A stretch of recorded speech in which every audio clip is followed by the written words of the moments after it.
When I step on the field, I send one message. This is what it feels like. This is what it feels like. Football is getting hit. That's it. It's gonna be football now. What time is it? Game time. What time is it? Game time. What time is it? Game time. What time is it? It's hot now. It's hot now. It's hot. We ready?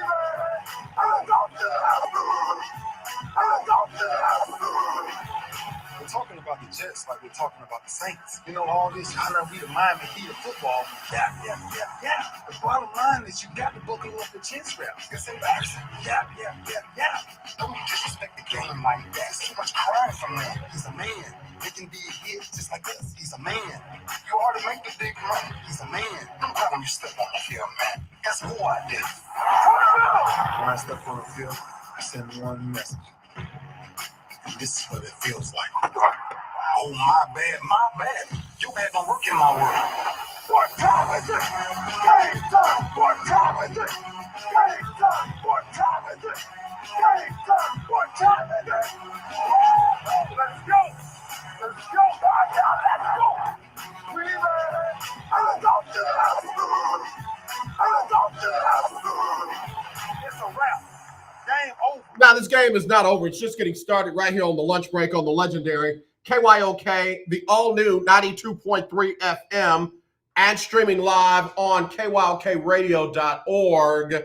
Also, we're broadcasting live on Facebook at Lunch Break KYOK, on Twitter at Lunch Break KYOK, and on Twitch at Lunch Break KYOK. And I appreciate the folks from Twitch that reached out to me and that are sent me the links to follow them. I feel like I got to follow a few people over there to get them to follow us over here. So I'm real excited about the opportunity. Also, it is, and we're on YouTube. Did I say that? The Lunch Break with KYOK. The Lunch Break with KYOK. Oh my goodness, Monday. You got to put an exclamation point right behind oh my goodness. What a lot of oh my goodness stuff that happened over the weekend.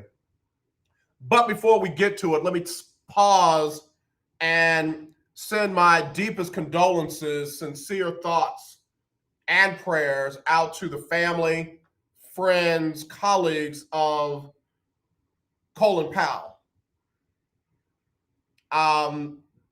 Again, I've always said I'm not left, I'm not right. I'm so independent of left or right, and there are folks that they got an issue with that. Get over it.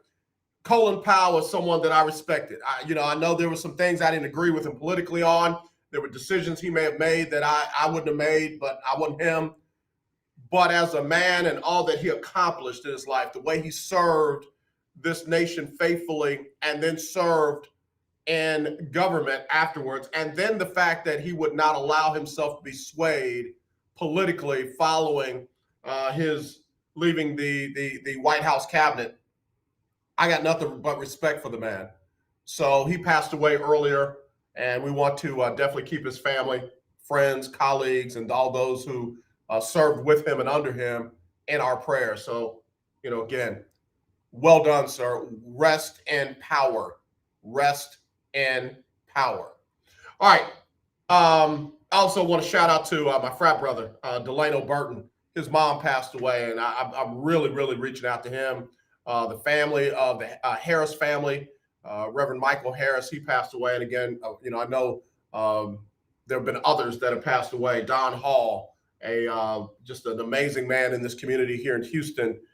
Fair Deal Auto Sales is his business, and he gave back tirelessly to this community. I want to let his family know I'm thinking about and praying for them. Of course, the family of Sean McLemore, they celebrated his life this weekend, and I want to lift all that up. So it's been kind of a tough day. Got some calls early about stuff like that, but the show must go on. Now, that being said, oh my goodness. The biggest oh my goodness was not the Dallas Cowboys and the New England Patriots, although that was arguably the game of the weekend. The Pittsburgh Steelers And last night, that game that they pulled out, that could have easily been the oh my goodness game. But the oh my goodness was the college football playoff committee. The college football playoff committee and them literally cracking open a bottle of sparkling cider when they realized they were not going to have to set up a college football playoff with Iowa and Cincinnati and without Alabama. Let that sink in. They were looking at Georgia, Iowa, Cincinnati, and possibly Oklahoma. Possibly Oklahoma. But Purdue helped them out. I dare say Purdue is going to get a anonymous box of chocolates and a gift card out of nowhere. Just like, where'd this come from? And it will be signed from thank you. That will be the signature. Thank you. College football playoff was just going to be, they were sweating. And they were already resolved that they were not going to have their beloved Clemson in their tournament, in their invitational. And then not going to have Clemson or Alabama and have to go with, wait on it, Iowa and Cincinnati. Oh yeah, they cracked open that sparkling apple cider and said, job well done, Purdue. Job well done. If you don't believe that Alabama is going to be in that college football playoff one way or another, I'm telling you, they are. Clemson, no shot. They can't contort it. They can't manipulate it. They can't twist the numbers around and say, well, see, strength of schedule and moon alignment with Jupiter and Mars and Clemson's in. Now, they can't do that. Clemson's out. Clemson's out. Syracuse almost beat Clemson this weekend. Or what was it, Thursday night, whenever they play. But Alabama, oh yeah, they're going to get them in. In fact, the only way Alabama doesn't get in is if they and Georgia meet in the SEC championship game and Georgia blows them out. If Georgia blows out Bama in the SEC championship game, then oh my goodness, we will have for the first time in a long time a college football playoff without Alabama and Clemson. And again, the college football playoff committee wants no part of that. If Georgia beats Bama by 1, 2, 3, something like that, oh yeah. Oh yeah. Alabama's in. If they beat them by 1, 2, 3, maybe 7, number one team in the country, SEC championship game, yeah, they'll still find a way to put Alabama in, and that means somebody like Cincinnati will be left out. Right now, the two big two are Georgia and Oklahoma. They're not real interested in Cincinnati right now. One of the better teams in the country. They're not real interested in them right now. But you let Alabama go on a run, start beating people by 45, 50. They're gonna put Alabama in that invitational. It'll be Georgia. It'll be Alabama. It'll be Oklahoma and somebody else. Notice I didn't say a Pac-12 school. Notice I didn't say an ACC school. What's crazy to me is the ACC is Clemson. When Clemson is well, the ACC is rocking. When Wake Forest is undefeated or has one win, now all of a sudden that school doesn't get the same kind of love in the college football playoffs than Keith Hennig, you're funny. Than that Clemson got. They don't get the same kind of love. So that's why I say the ACC is Clemson. You know, they're not going to give Wake Forest that kind of love. They might give North Carolina some if they were playing better, but they're not. They're not going to give that kind of love to anybody else. What's Pittsburgh's record right now? What they got? Are they in the ACC? What are they in? I probably got their conference messed up. But if it ain't Clemson, they ain't worried about it. So right now, college football playoffs, 3 schools. Georgia, Bama, Oklahoma. And they'll find somebody else to put in there. It won't be Cincinnati, though. It won't be Cincinnati. They'll find a reason not to put Cincinnati in. Or they'll find a reason to put them in, and, of course, they'll put them against the number 1 team in the country. So there you go. That's the oh my goodness update from the weekend. Opening rant. All right, listen, I got to take a break. Let me do that. If you want to get in, Keith Hennick, I see you. T. Barnes over there on Twitch, I see you. CJ on YouTube. What's up, y'all? We will be right back with more right here on the lunch break on the legendary KYOK and the all-new 92.3 FM. If you got an oh my goodness moment from the weekend in sports, give it to me. How about them Astros? They look good on Friday, but then here comes Saturday. Whole different game. Red Sox, not 1, but 2 grand slams in the game. All right, we'll be right back right after this on the lunch break.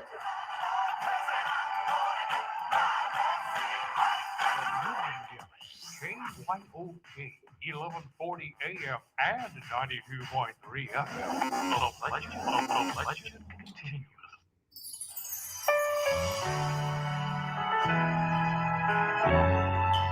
I am Jacqueline Carr, and here is your winning strategy. How do you find confidence? You do so by negating all negative actions, negative words, and negative thoughts that goes against the champion that is on the inside of you. Proverbs 3:26 says, "For the Lord shall be thy confidence, and shall keep thy foot from being taken."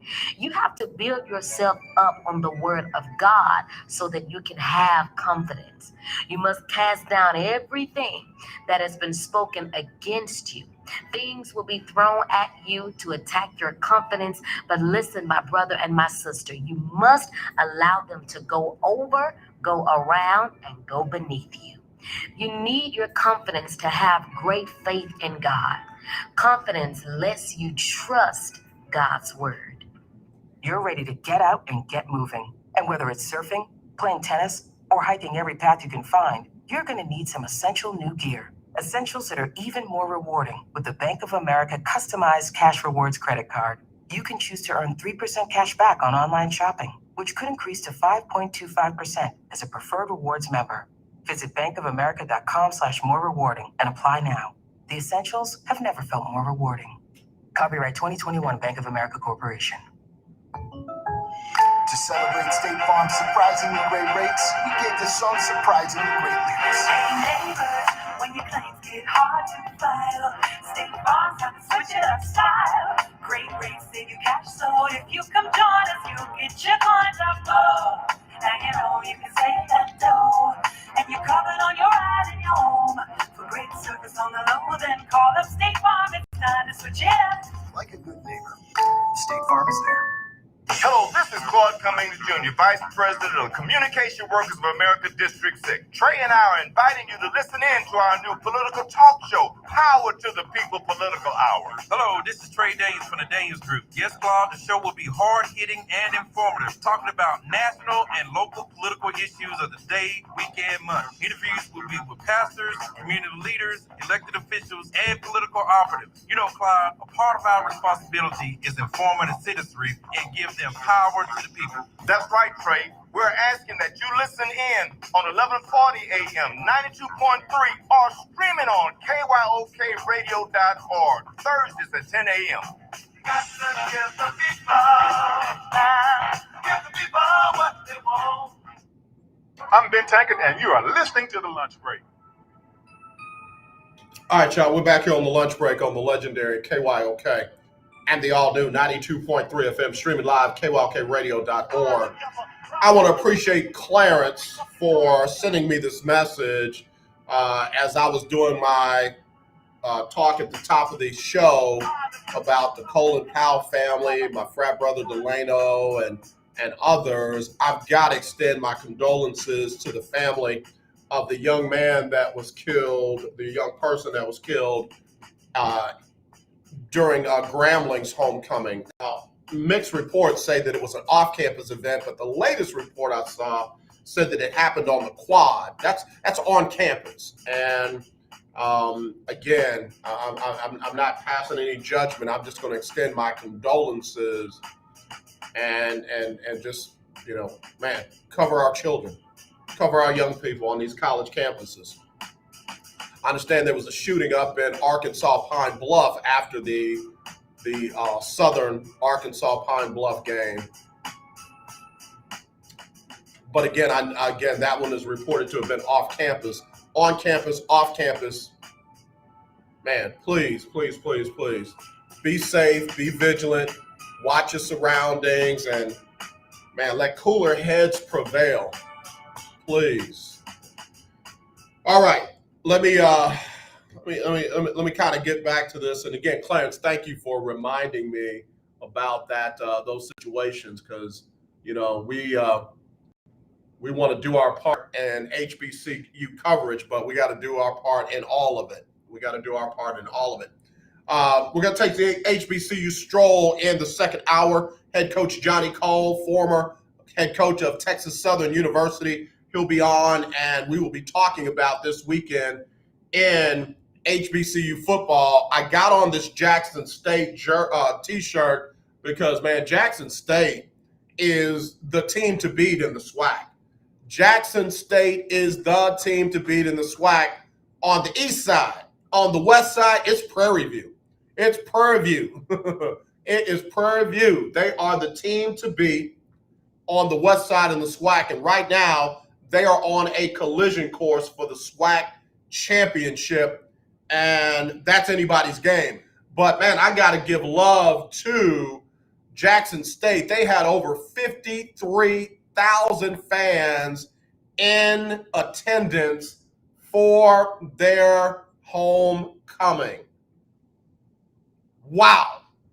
And that's what Coach Cole was talking about when we had the producers of the classics that were on last week, that, don't sleep on the HBCUs. Now, they ain't got 100,000 like the Ohio State University or UT, but let me tell you what, 53,000 fans were in attendance at that Jackson State game, and they did not get disappointed. So I got to throw it up. I'll have on Jackson State today. I'll rock something from Prairie View on Thursday, and we'll go from there. But anyway, I'll hold my comments. Felicia, Yolanda, Johnson, Green, Thomas, Brown, Williams, Jones. Look, every name Thomas, every name that used to own the phone book, she got it. She got it. And she is a proud PV, grad and alum, and I got to let her have her time. Cowboy fans, oh my goodness. Y'all are pretty good. The Cowboys literally might be the number 2 team in the Lunch Breaks power rankings this weekend. I know everybody wants, Buffalo's this, Buffalo's that. It might be the Cowboys. Buffalo might lose tonight when they take on Tennessee. It might be the Cowboys. Everybody thought it was the Chargers, and what happened? They ran into Lamar. You ain't got to respect me, Jackson, and all he did was leave them where he's left all but one team this year. So Cowboys might be number 2. The only other team that I kind of have in contention at that number 2 spot would be teams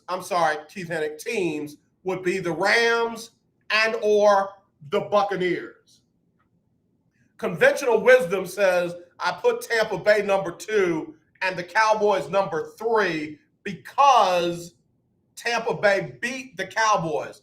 But I got to look at when Tampa Bay beat the Cowboys. Week number 1. A lot of things can happen in week number 1. Look at this. Green Bay got dog walked in week number 1. What have they done since? So I can't hold week number 1 over the Cowboys' heads when they're playing like that. Now, before y'all get too excited, Dak Prescott is getting an MRI today on an injured calf muscle. He left the game last night, not during the game, after the game. He left in a walking boot. So we'll see what's going on with Dak. All right, phone's ringing. Hello, you're live on the lunch break. Who's this? Brother AJ, lunch breakers, this is Ferdinand. All right, Ferdinand, I don't want to interrupt us. Let me take a quick break, and I want to hear everything you've got to say, all right? Yes, sir. Yes, sir. Ferdinand, we'll be right back. He's Caller of the Year from 2017. We're on the legendary KYOK, all new 92.3 FM. Also streaming live, KYOKradio.org, Facebook, YouTube, Twitter, and Twitch. We'll be right back right after this. The legendary KYOK 1140 AM. The legendary KYOK 92.3 FM. Radio stations in one. Tune in to Table Talk with your boy, TD Blackshear, every Tuesday from 10 to 11 a.m. on the legendary KYOK 1140 a.m. and 92.3 FM. See you there. In need of tires? Got OMG Tire Services and more. New and used tires, all the name brands you desire, located at 3126 Tidwell between 59 North and Jensen. Give them a call at 832-767-3211. Top-notch service from beginning to end. When you're done, get your car hand-washed inside and out at OMG Tire Services and more. Located at 3126 Tidwell between 59 North and Jensen. Call 832-767-3211. That's 832-767-3211. Conveniently located on the north side. Hi, I'm Larry Scott, host of the Not So Christian and Me Show. Join me Saturdays for great fun, interviews, music, and the latest news surrounding our world today. We are the show that cares to hear your voice and opinion with real conversation in a no judgment zone. So join me Saturdays from 1 to 2 p.m. on the Not So Christian and Me Show, right here on the legendary KYOK Radio, 1140 AM, and the all-new 92.3 FM at KYOKradio.org. Bob McDonald from Jamaica, play with Indianapolis Colts, and listen, you listen to the lunch break. Man, I tell you what, I just like the beats. Ferdinand, I like those beats right there. I know you a music man. Ferdinand, listen to this. That's them beats, Ferdinand. I can see you doing something with that washboard and that right there, Ferdinand. I can see it. It's nothing like music, man. Nothing like Bruh, music is universal, man. I mean it. Yeah, absolutely. AJ, I have a oh my goodness moment. Okay. My boy's back. Le'Veon Bell. Yeah, did you see that? Did you see that? That's all he's been asking for the last couple of years, just an opportunity. So you really help somebody win a championship. And I think Baltimore couldn't have picked a better guy. The team that I'm looking forward to seeing down the stretch is Lamar. I'm not going to give up on him. He's got somebody that he can really help offset his offense. So I look for Baltimore, the Cardinals, and Brady. Those are the three teams that I look real forward to seeing, because the guy that they said that wasn't going to be, very much in the NFL, and he's too short. Come on, man, Kyler Murray. And he's doing a phenomenal job in leading his team. Yeah, Kyler Murray is in the very small handful of folks that I think have a chance to win the MVP award. I've got Kyler Murray, I've got, of course, Tom Brady, and I've got Lamar Jackson. I don't want to hear about anybody else. I really don't. I don't want to hear about anybody, even Aaron Rodgers. I don't want to hear about them right now. No, let me throw one more in there. Quiet. Matthew Stafford. That's it. Because all of those quarterbacks are playing lights out. I don't want to hear about what Tom Brady did against Tampa Bay. That was personal. That's like arch rivals playing each other. Throw out the records. You just got to find a way to win, last man standing. But what Kyler Murray is doing, what Lamar Jackson is doing, those guys are doing MVP level stuff. Absolutely. And just look at the short time that Kyler's been in NFL and what he's able to do, man. Just like I always believed in Spud Webb, who was a very short guy. One of my favorites. Man, Yeah. I believe in Kyler the same. Good guy, staying poised. And that's when you NFL ready. And that's the difference between Kyler and Davis Mills. Kyler was ready. I don't care what string quarterback they place you at. When you get to the NFL, you're not going to be great, but just be ready when your name is called, and that makes a big difference. And Kyler has stepped up to the plate, above and beyond, AJ. Yeah, no, I agree with you. I mean, he's got them poised to go on one of those runs that you're going to look up. They're going to have already clinched the playoffs. They are in the toughest division in football, and they are, they're not running away with it, but they are squarely in the number one spot. And J.J. Watt was handling his business yesterday. Can't be mad. And, of course, there goes that man, DeAndre Hopkins, wide open in the end zone, and all he does is make catches. They got a nice thing going over there in Arizona. And as much as I can't stand the coach, it's not that I can't stand the coach. He got that job and didn't deserve it. But he's making the most of the opportunity. I can't be mad about that. Arizona's going to be one of the teams to beat when this is all said and done. Well, for yourself, despite the coach, chemistry is everything. Guys wanting to play with one another is everything. Kyler has the best number one receiver in the NFL. You can't go wrong with that. Kyler is a good quarterback. We've seen that in college, and we're seeing more so now that how great he is. So with that being said, man, number one, number two, Kyler, DeAndre Hopkins. Or quarterback and receiver is concerned. You can't beat it. And then I'll go to this next up. AJ, don't put Dallas in that elite group just yet. Reason being, Mr. Horn,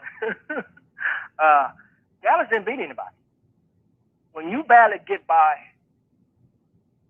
the team that they beat yesterday, that's not nobody.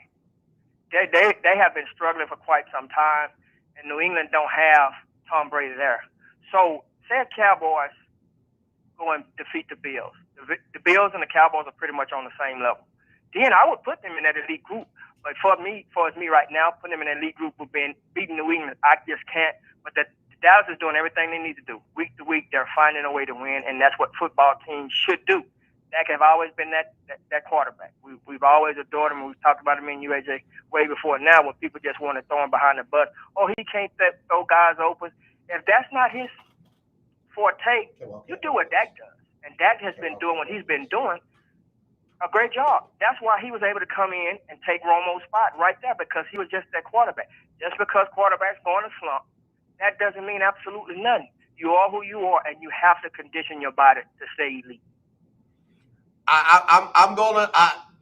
You know what? You're the first caller on this show. You are the caller of the year 2017. I ain't gonna never argue with you because you're my guy. I don't agree with you. I love you. Good. That's good. Yeah.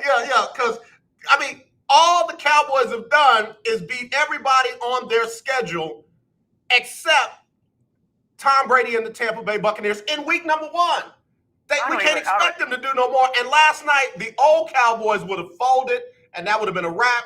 And these Cowboys were like, hold on, not so fast. You think Mac Jones had done something?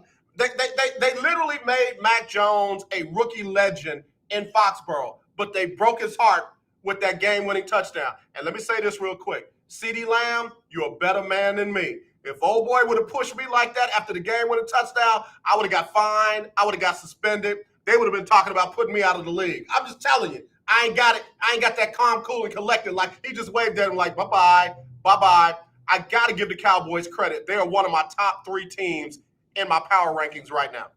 No, my favorite on the Cowboys is Dak and Amari Cooper. I mean, those are my guys. I've never been an Ezekiel fan. Never know too much about him. Oh, bro, you done broke my heart down. Ferdinand. No, I just Ferdinand, you done broken my heart. I don't know too much about Zeke. Okay. No, I don't know too much about I Zeke. hear what you're saying. I'm just saying I'm a fan of Dak and Amari Cooper. Right. Not to take anything from Zeke, because Zeke is doing his job. Yeah. This year. Yeah. In the last 2 years, I didn't see that.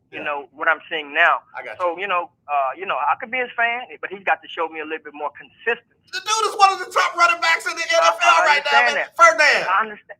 Well, maybe I'll tell you what. Maybe it wasn't so much as Zeke's fault. I'll put it on the coach because you have to find a way to keep your guy making things happen. When your quarterback is not working, AJ, I've seen. Come on, AJ, I've been around for a little bit. Yeah, you're right. And what you're saying right now is the truth. Mike McCarthy didn't use Zeke well last season, and that offensive line was banged up. Now that's what I'm saying. Yeah, now I think he's turned a little bit more over to Kellen Moore and letting Kellen do his thing, and look at what he's doing with Zeke right now. So I'm with you on that. I'm with you. Okay, now looking times past, AJ, in old teams, when we seen AJ, when there was no passing game going on, man, run games won championships. Yeah. The running game won championships. So if you got a bad running back, you utilize it. Right. And that can make your offense much better than you just using that 50 pass. It's not going to work. That doesn't work for Tom Brady. It didn't work for the other quarterback that won that championship that didn't do absolutely nothing. What's his name? Manning. When the season that Manning was a little light on the throws. You're right. Absolutely. So the run game means something. That's all I'm saying. So even if our Texans can't get it with Davis Mills until Tyrod comes back, Doc, you got to develop a run game. You got to develop screen pass. You can make things work, but when things are not working like they're not working with the Texans, nothing works. Right. At first, the Texans defense when Tyrod was doing his thing, man, the defense was the number one defense. Right. But when Tyrod went down, the defense went down too. Come on, guys, you got to step it up. Yeah. No, I agree with you. And I'll go to my team and I'm gone. Pittsburgh is still struggling. You guys are still struggling, man. Kudos to the Seahawks because you got to give that new quarterback time enough to be able to do his thing, throw the ball. When they start blocking for him, AJ, look at him. He threw touchdown. But you got to give him the same respect as you did Russell Wilson. And then things, we saw it, man, they went in overtime. Yeah. And what Pittsburgh should have had to go and won. But the Seattle Seahawks fought back. That's the team of the old that I know and respect, but you got to do that consistently if you want to make it to the playoffs and be accountable for going forward. That's all I got for you, AJ. All right, Ferdinand, you be safe out there, brother. Yes, sir. God bless. All right, much love to you. All right, I got 3 calls holding. Let me get to them in order. All right. Hello, you're live on the lunch break. Who's this? Hello? Going once? Going twice? Hello, you're live on the lunch break. Who's this? Hello? All right, that's it. Hello, you're live on the lunch break. Who's this? And all my lines are gone. Okay, so when you call and I say lunch break, hold on, you got to hold on. So call me at 1-453-1000 if you want to get in. We got a full board today, 281-453-1000. Let me say this real quick. And New England Patriot fans, I'm going to tell you now, I'm going to hurt y'all's feelings. I'm getting ready to hurt y'all's feelings. You know what? The phone lines are ringing. Let me get those. Hello, you're live on the lunch break. Who's this? Can you hear me now, AJ? I got you loud and clear. I sure do. Okay, I was just making sure I had my background music set. I wasn't for sure if y'all could hear me clearly. But here's Khalifa saying, hold up. Okay, well, okay. AJ! Listen. Let me just say something real quick. You better get it in every chance you can right now. You better get it in every chance you can. If you don't call right now, you better not never call again. I mean it. Cowboy fans, if y'all don't talk your stuff now, don't talk it later. Because right now, y'all look like them. Y'all not still them boys. You look like them boys right now. AJ, you know what I love? I thank you for acknowledging that. Listen, I told you before, and I heard a little bit of it in Brother Ferdinand. That's my brother. And you got a bunch of callers calling in, so I'm going to be quick. I love Brother Ferdinand. Caller of the year, he can be caller of the year over and over again. But every now and again, a broke clock is wrong. It's right at least 2 times of the day. And Ferdinand, I'm giving you, this is a mea culpa, my brother. I'm giving you an opportunity to come to the bright side. Come to the other side of the mountain. Look, brother, it is freedom over here. There's grace and forgiveness over here. Hold on, man. I'm not going to let you talk about them Texan fans like that. Texan fans, y'all stay right where y'all are. Y'all knew this was going to be a rough year. Y'all didn't expect them to win 12, 13, 10, 9 games. Y'all stay. Hold on. Let me talk to Texas. Texas fans, don't you dare move. Don't you dare. Don't fall for none of this. Now, back to you, Longhorn Kid. Real quick. Your coach almost blew it, bro. Your coach almost blew it. Mike McCarthy will never be confused with a gambler. He is one of the most conservative dudes in the world. I bet he don't drive over 45 miles an hour. You know what's funny? And all joking aside, I'm not gonna lie to you. As excited as I am about this team, I am definitely concerned about Mike McCarthy, especially when it comes to the postseason. Please don't make no mistakes about this. As big of a fan and excited as I am, as excited as I can be right now, I am concerned about our head coach and the decisions that he makes, and he is consistent at making bad decisions.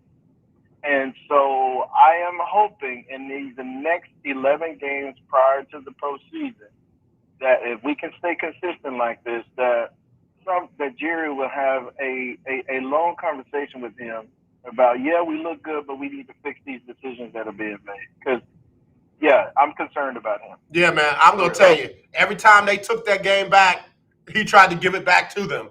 And it was just like, what are you doing? I mean, seriously, all joking aside, what are you doing? And if it was not for some spectacular plays, we'd be having a different discussion right now. So all I'm going to say is this. Your guy might be your problem, but everybody else is balling. I got love for him. Yeah, last thing I'll say to everybody that talks about our schedule, with all due respect, you play the teams that are on your schedule. This argument is so dead every year. I hear people talk about this. Well, their schedule is not there. It's not. Listen, the NFL gives their schedules out in March, I believe, in March, April. The schedules don't change. We play who's on our schedule. It's not our fault that we just happen to be a little bit more better prepared than the team that's before us. Unlike, and I'll say this in league, unlike that team that's right there on Kirby, they knew their schedule in March. Yeah. They still weren't prepared. Yeah, I'm going to save my Texan talk till tomorrow for Talk Your Team Tuesday. Folks are trying to run David Culley out of town. Folks are talking about poor Davis Mills and how his greatness is being wasted. I'm going to save my comments for that. There's no comparison between the Cowboys and the Texans right now. But let me say this, and I know I'm going to anger New England Patriot fans. One thing I don't ever have to worry about again is Bill Belichick winning a championship with that quarterback he's got right now. I said it. I said it with my chest. I did not stutter. I'll say it again for those who missed it the first time. One thing I am never going to have to worry about is Bill Belichick winning another championship with that quarterback he's got right there. They have hyped that dude up so much, and if it was not for poor defensive play and a horrible angle for the safety, that game wouldn't have even been close yesterday. It would have been over when it was supposed to be over. But again, bad defensive play by Diggs and horrible angle by the safety, and all of a sudden they done made that young man a legend. Mac Jones, y'all happy with him? Y'all think he's the best rookie quarterback there is? Keep him. God bless you. I'm so glad y'all got Mac Jones. But one thing I ain't got to never worry about is Bill Belichick winning another championship with that quarterback right there. Yeah, I agree. I'll call you tomorrow and talk about my Longhorns. That's a whole. Yeah, bro, that's a whole nother sermon. Yes, sir. You all right? You need anything? You need a hug? You good? I'm good, man. All right. If you need me, call me, bro. I'm on watch for you, man. I'm on call for you. You hear me? I'm good, brother. Be blessed, man. Love you. All right, love you too. Longhorn Keith. Gotta get on it. All right, you live on the lunch break. Who's this? Hey, Dre, how you feel? With my hands. How you feel? Oh, man, I was saying that a minute ago, and I guess you didn't hear me, but, it's all good. I couldn't hear you. I don't know what's going on with the phone lines, but it's too busy of a day on, oh, my goodness, Monday for the phones not to be working. And greatest, you made my day with what you sent me the other day in yeah, right on. That was good stuff right there, bro. Yes, sir. Yes, sir. Yeah, it's a pleasure, first of all, to come on after Longhorn Keith, a legend in my mind, in your mind, not in just his mind. Great call, Keith. and I want to say I'm mad at Bernard for him to say that the Cowboys didn't beat no elite team. But let me say this before I forget. Congratulations to Candace Parker and the Chicago Sky. Yes. I'm not going to take nothing away from that victory. They deserved it. It was well earned. Yep. They did kind of get an early Christmas gift because Phoenix, Brittany Griner, Taurasi, and Skylar Higgins, they was missing some layups. But I ain't gonna take nothing away from Candace. She's been a legend for a long time, and she just what Chicago needed to get them over that hump. So and what's crazy is, and let me say this real quick, Greatest. What's crazy is Candace Parker did exactly what LeBron James did when he left. When he left Miami and went home, and he brought a championship back to that region.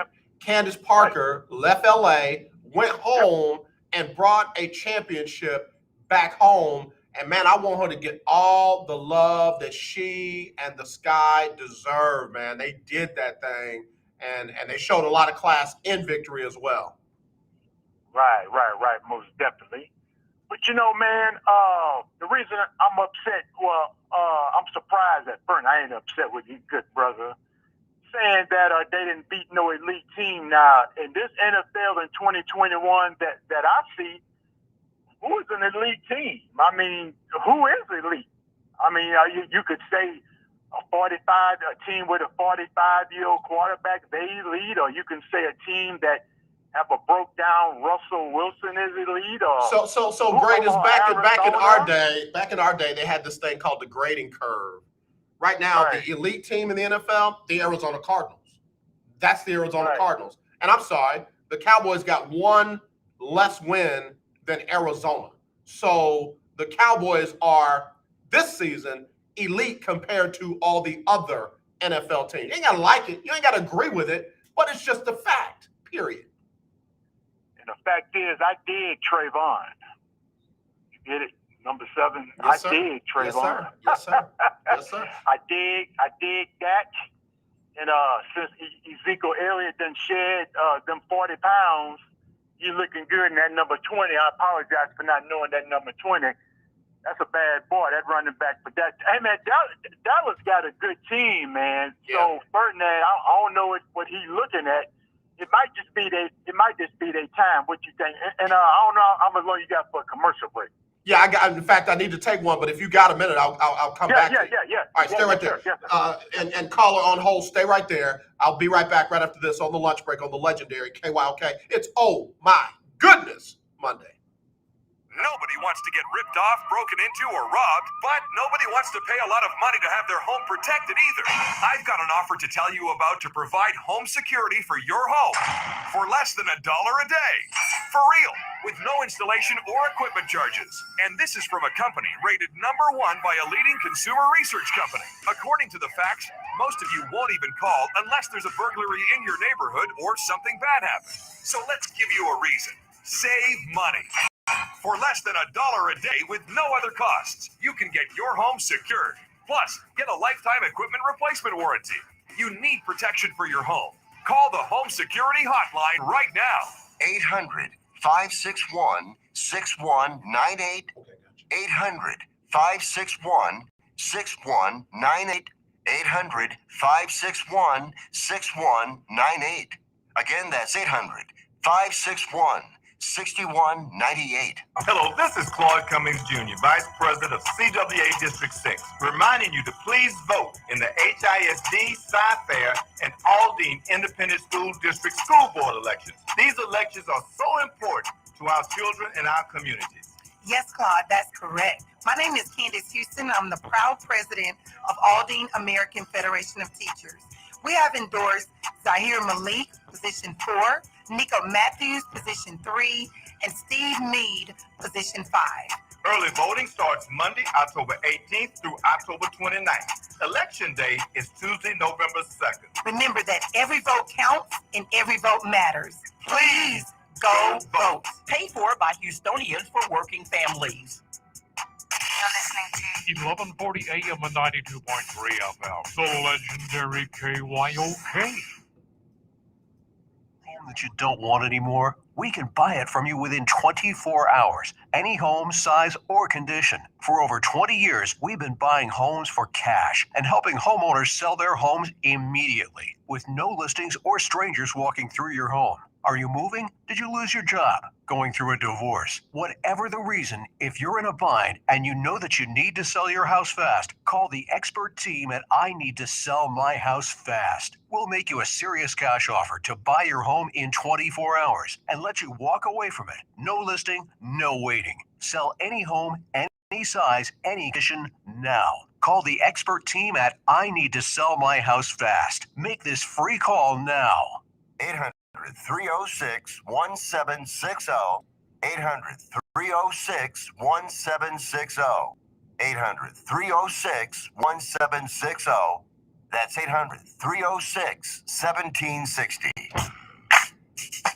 Lunch break on the legendary KYOK.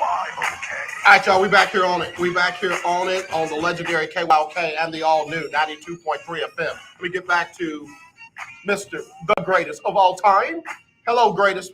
Sorry about that. Had to pay them bills. You know the deal. No, man, business is business, brother. I'm going to be brief because I want to respect all the callers.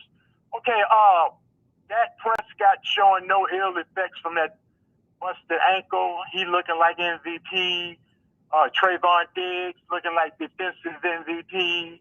The rookie, number 88 receiver, looking like an MVP. So I don't know what Ferdinand looking at, man. So Ferdinand texted in. He said he was only talking about that New England game. And he's kind of right. New England has been more hyped than almost any team this year, because of the Cam Newton, Mac Jones thing and all the money that Bill Belichick spent this offseason, $300 million. And here's my thing. They look real mediocre with Mac Jones and for having spent all that money.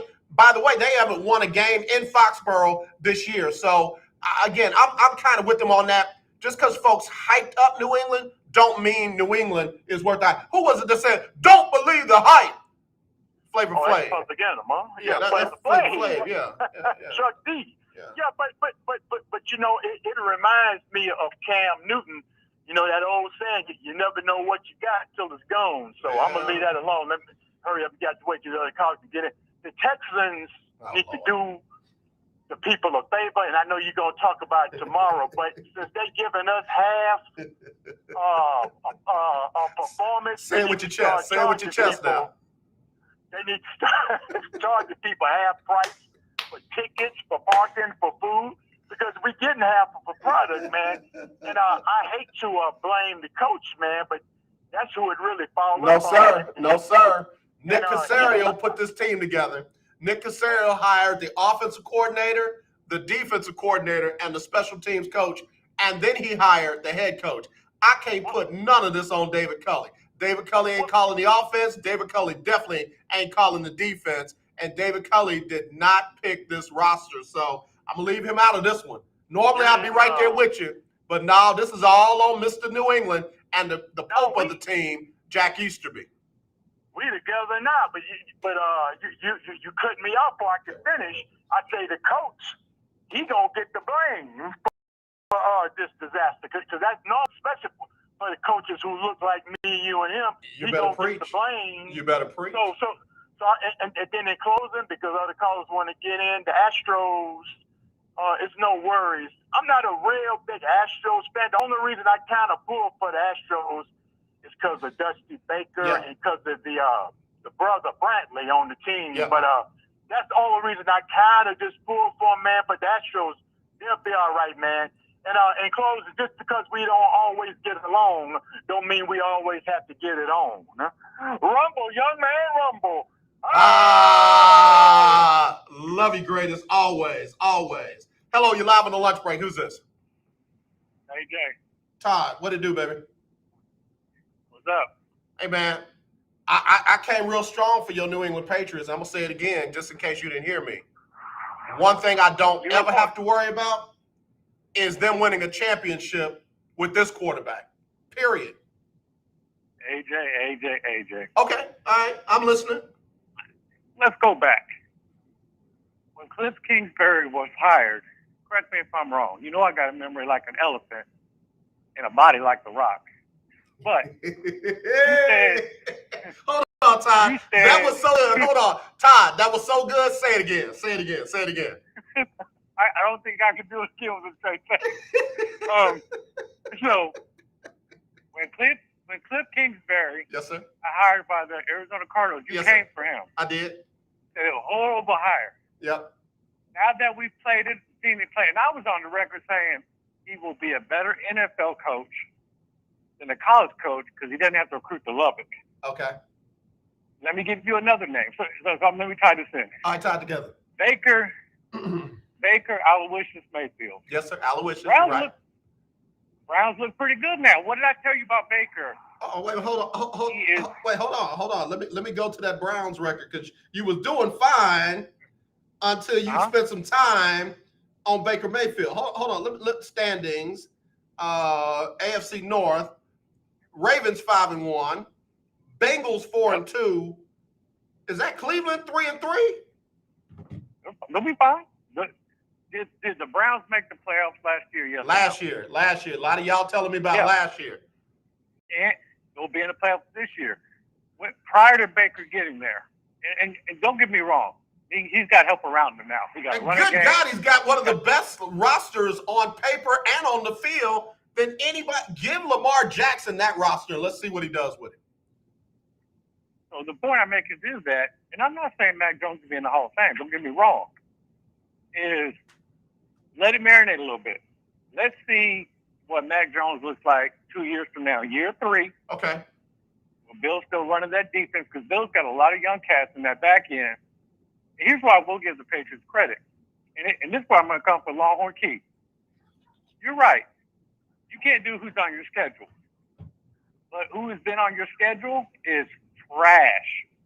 The Giants are awful. The Eagles are awful. The Patriots, you beat a team rookie quarterback and they took you to overtime. I'm not remotely impressed. Okay, but now, Todd, did the Jets move to a different conference? Are the Dolphins not back to being the Dolphins? Now, if New England goes through and beats Buffalo in Buffalo or Buffalo in Foxborough, I will give you something right there. But what I'm tired of is celebrating the mediocrity of the Mac Jones kind of quarterbacks and Bill Belichick is this genius and even I got to even look at Josh McDaniels different than I do. And I'm gonna say this as well, and I know people are gonna be upset with me because kids are pretty much out of bounds. I feel some kind of way about Bill Belichick's son running the defense. I feel some kind of way about that. Okay, so let's tie that in together. Me, you, and Longhorn Keith on a group chat, right? Right. And I've always said my stance has always been it's 80%, 75 to 80% of what happens on the field is going to be the responsible of the players. Okay, I've yet to see a coach throw an interception, miss a tackle, miss a block. It's up to the coaches to do your 25, 30%.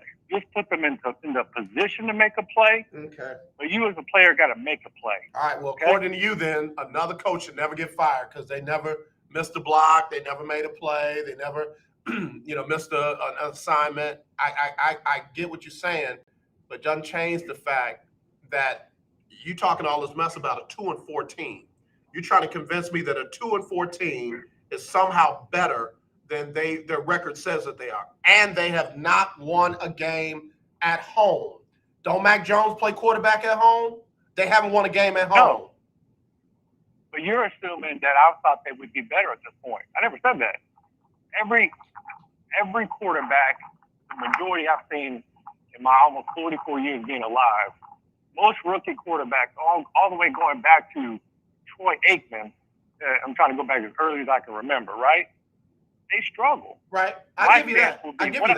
What I saw from Mac Jones yesterday is he stood in that pocket and he's not afraid to take that hit. Okay. In year three, you will see in Mac Jones the same growth we saw in the Baker Mayfield. Baker Mayfield looked horrible in year 1, right? Okay. Struggled, throwing picks. Okay. He looked terrible. Okay. But the growth you'll see in Mac Jones in year 3, I predict. I didn't have the Patriots making the playoffs this year. Next year, in that division, I could see that happening. Okay. You're right. You got the Bills. You're right. The Dolphins are kind of going back to being the Dolphins.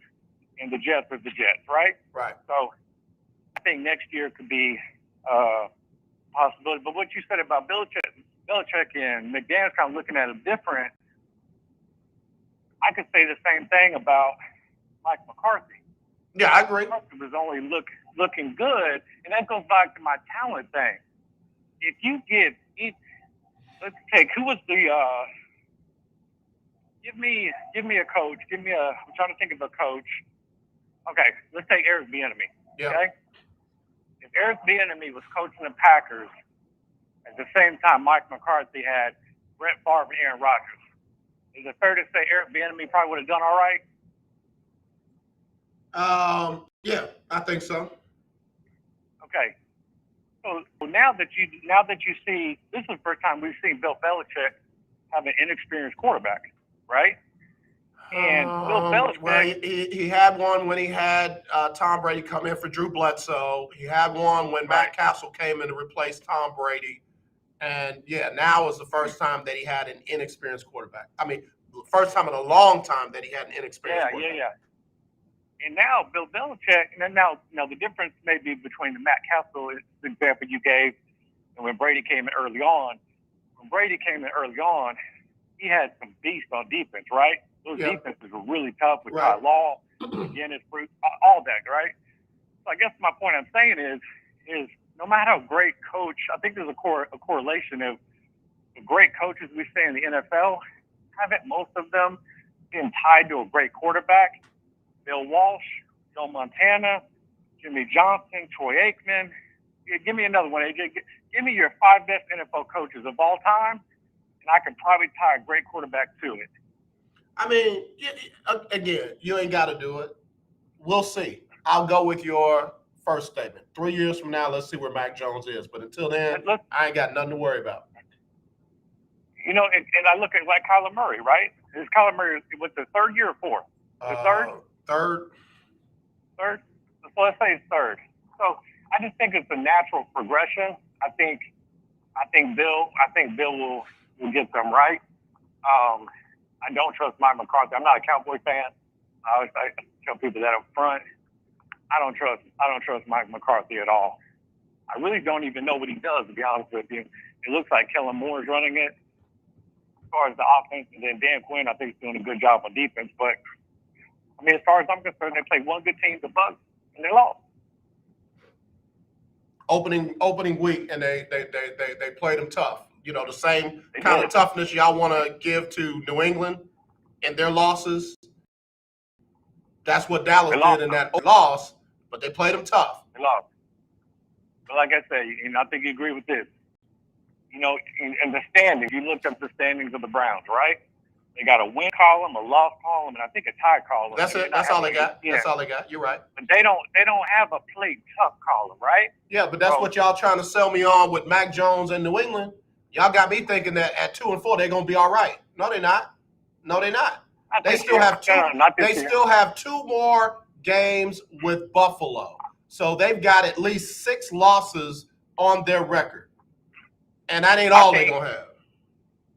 I think here's my projection for the big picture. I think they got 17 games this year now, right? Yeah. So I think the Patriots either go finish the year 9-8 or 8-9. Bruh, hold on. Let me give you the Patriots. All right, they got the. Okay. Let's see. They got the Jets this week. They're gonna be fine. They got at Chargers, at Panthers. They should be okay. Home versus Cleveland. At Falcons, they should be okay. Tennessee, that's going to be iffy. At Buffalo, at the Colts, and then Buffalo at home. And then they finish up with cupcakes, the Jaguars and the Dolphins. So they can get to 8? Wait, hold on, Charles. Right?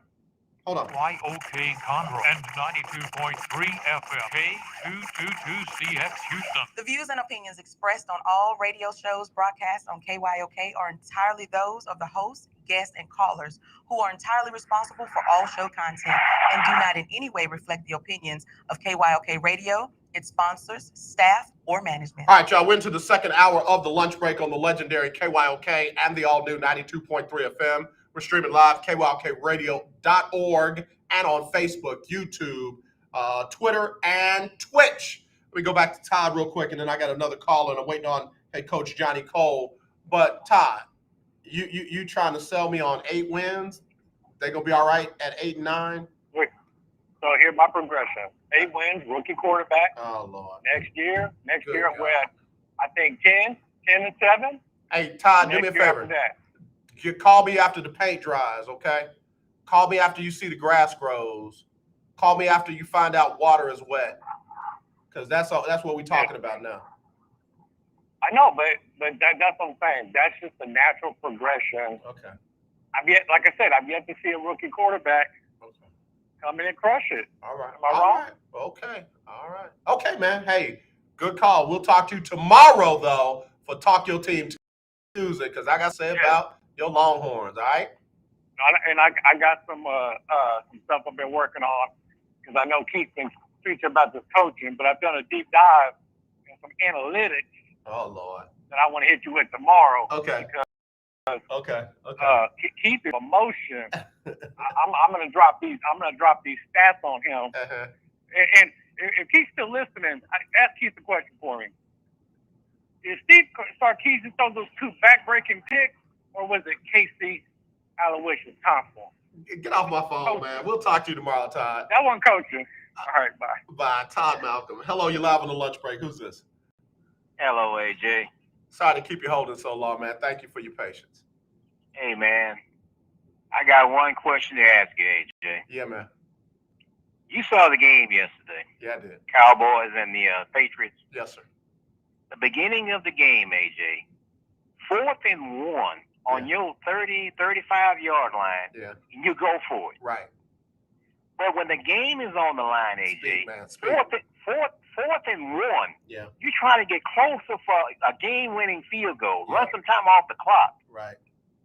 And you try a 51-yard field goal. Yep. 1 yard with all that talent, and you don't even go for it, McCarthy, and the game on the line, but you go for it when the game just beginning. It's like the words you did. You slapped Belichick in the face. Right. I don't respect you, Belichick. I'm going for it on 4th and 1. Game just started. Yep. Oh, you crazy? Yep.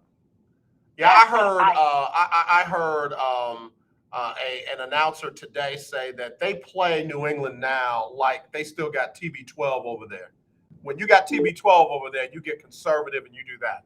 But they ain't got TB12 over there. They got Macaroni and Cheese Jones. Mac Jones. I mean, you don't play him like that's TB12. You bury them. You kick them in the man, you don't go in there conservative like that. And all I'm going to say is, if the Cowboys don't go where they need to get to this year, it's probably going to be because of Mike McCarthy's decision-making. Because there's too conservative, and he was too conservative. Did you notice Dak's expression on his face when on the sideline, 4th and 1? Yeah. Kellen Moore said, God damn, man. Yeah. I mean, let's go for it. Yeah.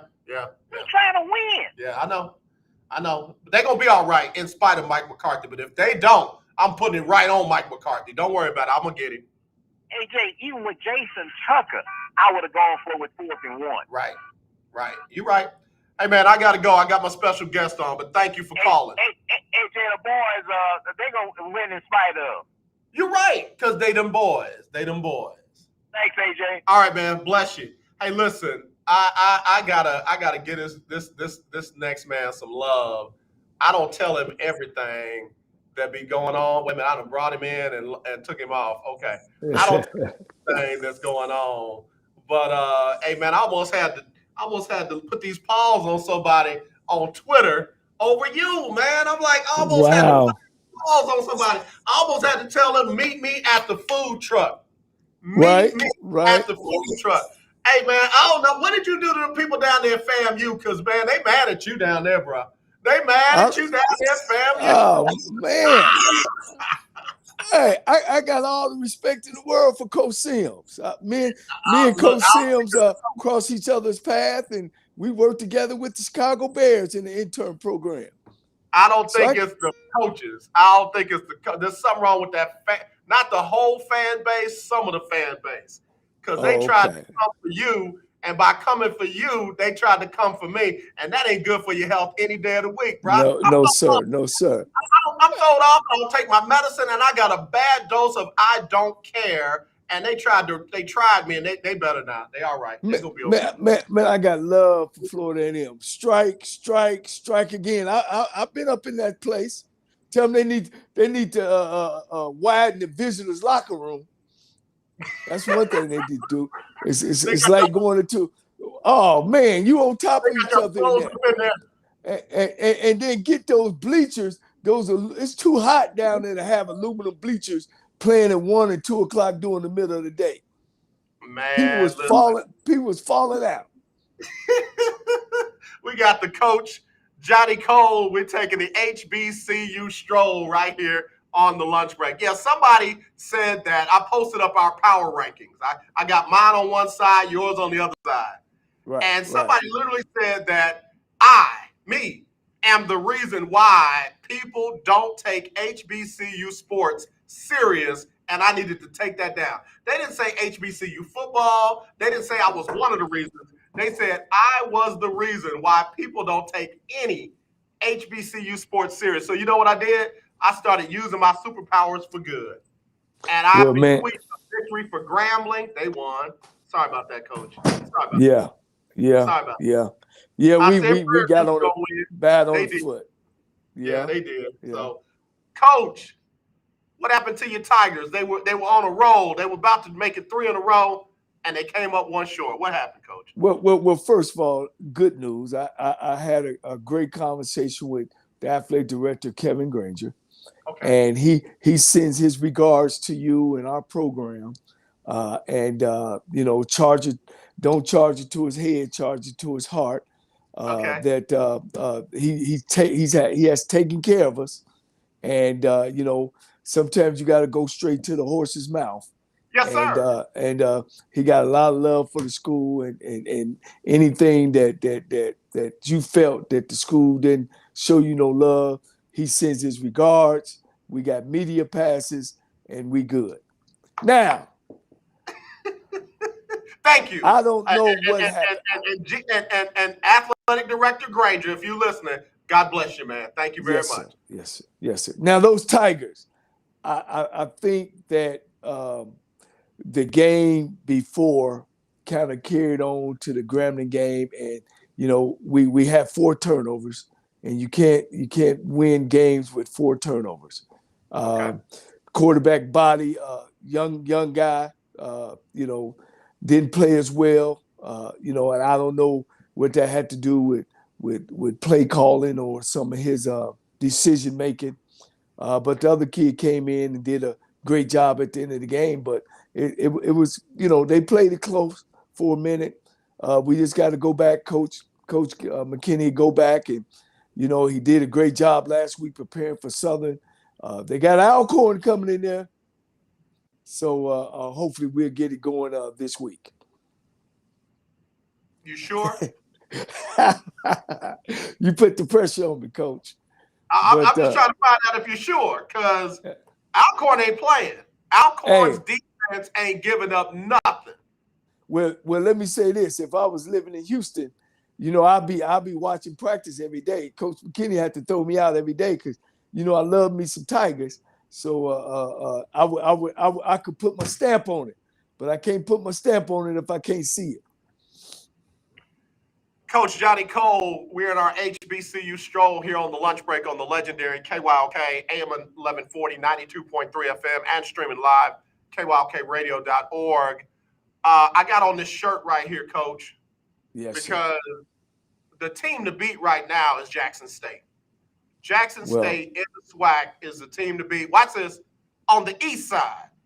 The team to beat on the west side is a little bit further out there off 290, and that's Purview. And I mean it, those 2 schools are doing everything that they're supposed to do inside conference to meet the SWAC championship game. Mm-hmm. What you thought? Well, don't count Alcorn Braves out now. I know they got upset the first game against North Carolina Central, and I don't think North Carolina Central won a game since. They won one more since. They won one more since. And you can't count them Braves out. They hadn't played in almost a year and a half. So I guess it really got to them, but they've been picking things up. They've been winning a lot of close ones. But like you said, Prairie View got the kid at the quarterback spot. He's a good one. And those two teams will battle if they keep winning at the end of the year to determine who will meet Jackson State. Because right now, Jackson State is a cakewalk over on the east side. You know, it's beat Florida A&M. It's beat the three top winning schools. It beats Florida A&M, Alabama State, and Alabama A&M. You know, the other two is Mississippi Valley and Bethune-Cookman. You know, and of course, Bethune-Cookman ain't between those two schools, only 2 wins. So right now, you might as well start hitting the print shop, putting up Jackson State for the SWAC championship. And their fan base is about it. 53,000 plus fans in the stands for their homecoming this past weekend. And you talked about that last week, how the fan base comes out and supports good HBCU football. We just got to give them a chance to get out there and know about the games. But, man, that was a great turnout in Jackson State this weekend.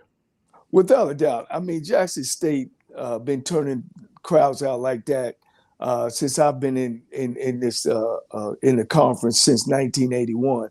I mean, they won 8 SWAC titles in the 80s. They had a game against Mississippi Valley. I mean, we had Willie Totten on. It was 62,000 at that game. That means it went over the stadium's capacity level.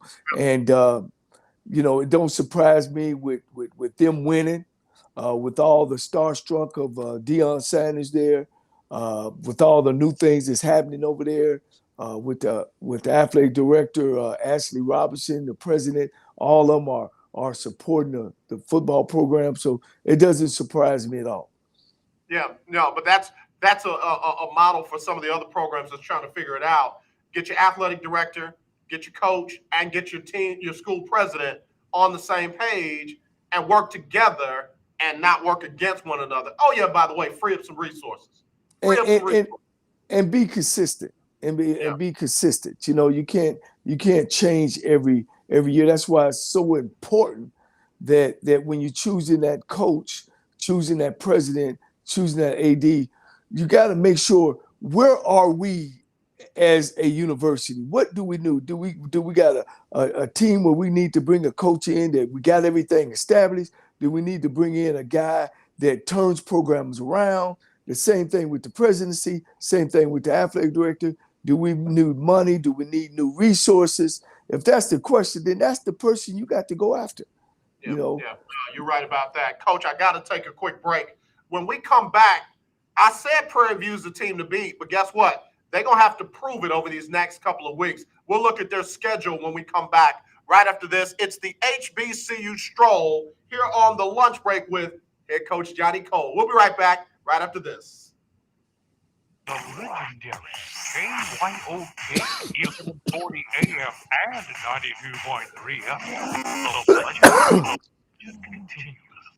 Hello, this is Claude Cummings, your Vice President of the Communication Workers of America District 6. Trey and I are inviting you to listen in to our new political talk show, Power to the People Political Hour. Hello, this is Trey Daniels from the Daniels Group. Yes, Claude, the show will be hard-hitting and informative, talking about national and local political issues of the day, week, and month. Interviews will be with pastors, community leaders, elected officials, and political operatives. You know, Claude, a part of our responsibility is informing the citizenry and give them power to the people. That's right, Trey. We're asking that you listen in on 1140 AM, 92.3, or streaming on KYOKradio.org, Thursdays at 10 a.m.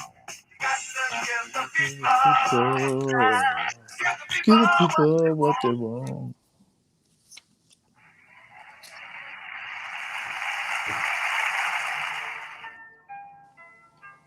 And you are listening to The Lunch Break. All right, y'all, we back here on the lunch break on the legendary KYOK and the all-new 92.3 FM. We're streaming live on KYOKradio.org, and we're on Facebook, we're on YouTube, we're on Twitter and Twitch. So, listen, we're getting it in where we can. All right, so I made a statement, and then somebody sent it to me, and they're absolutely right. If Prairie View is for real, We're going to find out over these next couple of weeks because they go to Southern. They play Alabama State at home. They go to Alcorn. They play at Texas A&M. That won't count against them. And then they finish up against Mississippi Valley State. So we will find out if these Panthers are for real over the next couple of weeks. No question. And Coach Dooley definitely got his work cut out for him. They got big games every week, and from here on out, now you got to win every game. As opposed on the east side, Jackson State is sitting there undefeated, and you got Alabama State now with 2 losses. You got Alabama A&M now with 2 losses, and then they already beat Florida A&M.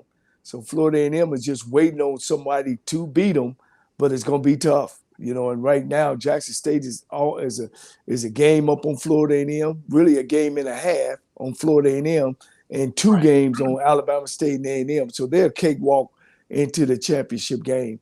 The biggest struggle is going to be on the west side. And let's look at that schedule for Jackson State. They got Bethune at home this weekend, and unless Bethune does something Herculean, that's not going to be a problem. They go to Mississippi Valley State. And, that in-state rivalry, that might be something. They got Texas Southern at home. They go to Southern, and then they finish up against Alcorn. Right. Well, I see 3 tough games in there. You can't sleep on Texas Southern because of their personnel. That kid at the quarterback body, he's a good one. No telling, what kind of game when he come out he can put on you. Southern, I was disappointed in Southern when they played Texas Southern. I was disappointed in the way they defense, the offense. I think the way they defended the no back, they gave the kid just one look. To me, I think you could have gave him that look and then rotated to 3, rotated to some man single high. And I didn't see that and put some pressure on him. So I was really, really disappointed in Southern's defense or the way that they defended Texas Southern the week before. So Valley is always going to be tough on defense. You can't sleep on a team that's tough on defense, and maybe they'll get some turnovers, get their offense a short field, and maybe they can get things going because they do have a new offensive coordinator over there in Kitten Evans, and along with Willie Totten. They got to mix some up, and make chicken salad. Chicken, you know what I mean? Out of chicken salad. So they, you can't sleep on them as well. And of course, Alcorn and Fred McNair, and they've been winning over there. That's a big rival game for years. But I don't know. I watched Jackson State. They're great on defense. I think the kid Shakir Sanders as a freshman, he don't get them beat. And as long as he keep on doing that, it's going to be tough to beat him. Yeah. We got Coach Johnnie Cole as we take our HBCU stroll here on the lunch break. Let's take Jackson State out of the conversation for a second. Let's take Prairie View out of the conversation for a second. Which team, negative or positive, are you most surprised at in the SWAC this year? Well, I'm surprised at Bethune-Cookman, even though they're on the opposite end of now being 0-7, I think, or 0-7. I'm very surprised. To go from competing for championships over in the MEAC to come into the SWAC and can't win a game, I'm very surprised. Prairie View, didn't know about the quarterback they got. Super player from Louisville. He has just this year. He's a senior working on his master's. So I'm real surprised at where they are. Like I spoke to you earlier, disappointed with Southern. With the new coach being in there, maybe that's an issue. Maybe that's a problem. And he's just trying to get himself established and put his stamp on that program. Grambling is another one. Again, Coach Fobbs been around. Been through a whole bunch of coaching changes from this spring to now. It's really, really hurting them. But tradition is carrying Grambling right now. They ain't not the Grambling they used to be. Like I said, Alcorn is still steady. So I'm surprised about Pine Bluff. competing very hard this spring. I thought they really had things going in the right direction, bringing the quarterback back. Really surprising them. Not playing where I thought they would be at. Yeah, I gotta admit, I'm with you on Pine Bluff because this is night and day from spring ball to now. They competed for the SWAC championship against Alabama A&M this spring, and now they're winless. Right. And you asked me the team that I was surprised with.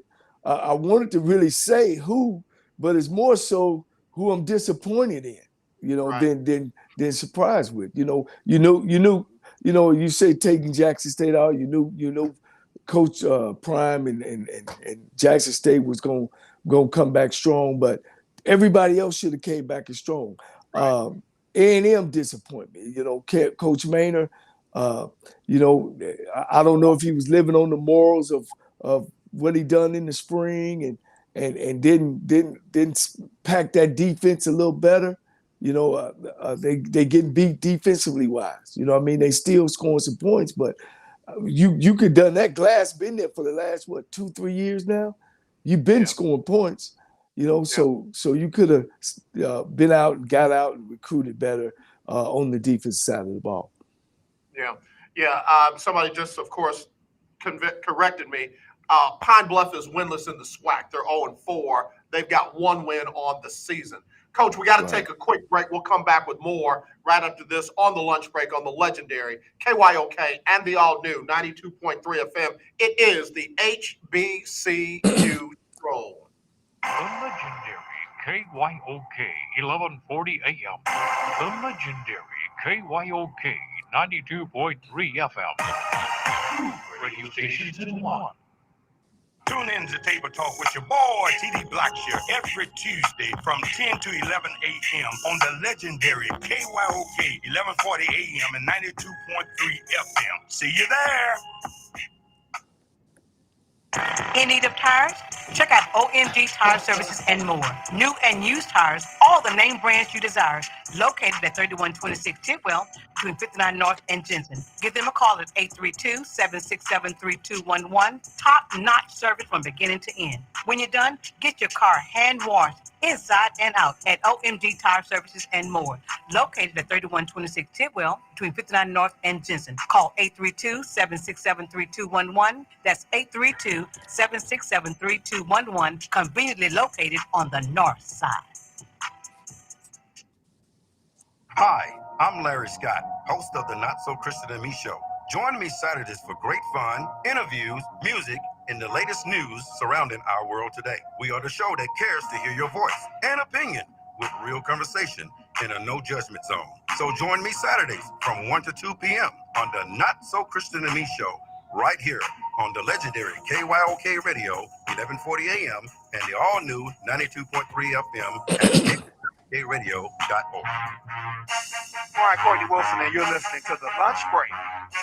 Big shout out to my brother Brian Courtney Wilson. Thank you for the drop.